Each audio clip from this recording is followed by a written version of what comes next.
વિટકોસ news ટીમની 8મી સફળ trap. રૂપિયા 10,000ની લાંચમાં એસીબીના છટકામાં સપડાયેલ કૃષિ ગ્રામીણ વિકાસ બેંકના બ્રાન્ચ મેનેજરને સાંજે કોર્ટ સમક્ષ રજૂ કરવામાં આવ્યો હતો। આ ખેતીવાડી સાહેબ નોંધ મૂકી સહી કરશે એટલે તારી બધી સબસિડી મંજૂર। ફક્ત તારે 10,000 રૂપિયાનો વ્યવહાર કરવો પડશે, સમજો? આ સાહેબ છે કે ભિખારી? નહીં સમજવો મારો વ્યવહાર।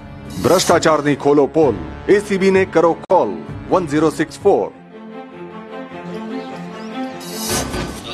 એસીબી દેશ કરે છે એક જ પોકાર, હવે ભગાવો ભ્રષ્ટાચાર, લાંચ નહીં આપો ફરિયાદ। શહેરમાં ભ્રષ્ટાચારને લડત માટે વિટકોસ ન્યૂઝની ટીમ સતત પ્રયત્ન કરી રહી છે। આજે વિટકોસ ન્યૂઝની 8મી સફળ ટ્રેપ કરવામાં આવી।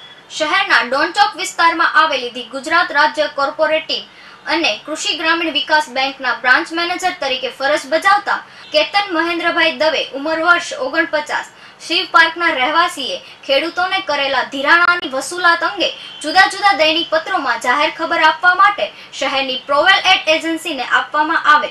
કોન્ટ્રાક્ટમાં જાહેર ખબરના કુલ રૂપિયા 1,57,810ની રકમ બિલના 10% લેખે જાહેર ખબર એડ એજન્સી પાસે લાંચના રૂપિયા 15,781ના લમસમ 15,800ની માંગણી કરી હતી, જે અંગે જાહેર ખબર એડ એજન્સી દ્વારા એસીબીમાં કરવામાં આવેલ ફરિયાદના પગલે એસીબીએ ગોઠવાયેલા છટકામાં લાંચ પેટે રૂપિયા 10,000ની રકમ શહેરના મોતીબાગ વિસ્તારમાં આવેલા ટીસી ટાવર નામના કોમ્પ્લેક્સમાં લેતા કેતન મહેન્દ્રભાઈ દવેને રંગે હાથ ઝડપી લીધા હતા।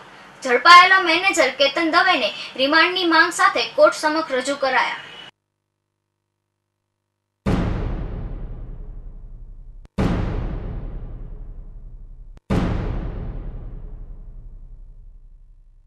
સમગ્ર દેશમાં વડાપ્રધાન મોદી પોતાની જાતને ચોકીદાર ગણાવે છે અને તેના કેટલાક કહેવાતા કાર્યકર્તાઓ પણ આજ 23મી મે સુધી એટલે કે ચૂંટણી પ્રક્રિયા અને પરિણામ આવે ત્યાં સુધી ચોકીદાર બન્યા છે।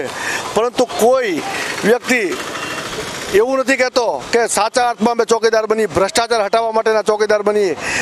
ભાવનગરની જમીન વિકાસ બેંકની વાત કરીએ તો ભાવનગર જમીન વિકાસ બેંકના મેનેજર છેલ્લા 3 વર્ષથી બેફામ રીતે ભ્રષ્ટાચાર આચરતા અને તેઓ જે કાંઈ બેંકોમાં જાહેર નોટિસ આપવામાં આવી હોય તેનું કમિશન આપવામાં આવતું હોય તે કમિશન સરકારમાં જમા કરાવવાની બદલે ખીચામાં જમા કરતા।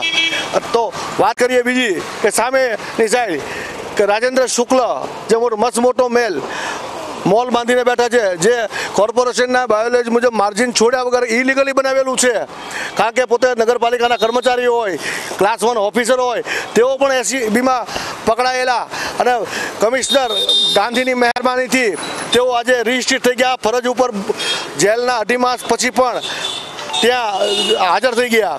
ત્યારે ચોક્કસ કહેવું પડે કે પાંચે પાડોશી 100 સગા, કાળિયા રે ધોળિયો રે વાન નો આવે પણ શાંત તો આવે જ। એ જ રીતે રાજેન્દ્ર શુક્લનો વાહ કેતન દવેને આવ્યો અને તેઓએ પણ લાંચ માંગી અને એસીબીના છટકામાં આબાદ ઝડપાયા। કેમેરામેન નાનુ ચુડાસમા સાથે પ્રદીપ શુક્લ, વિટકોસ ન્યૂઝ, ભાવનગર।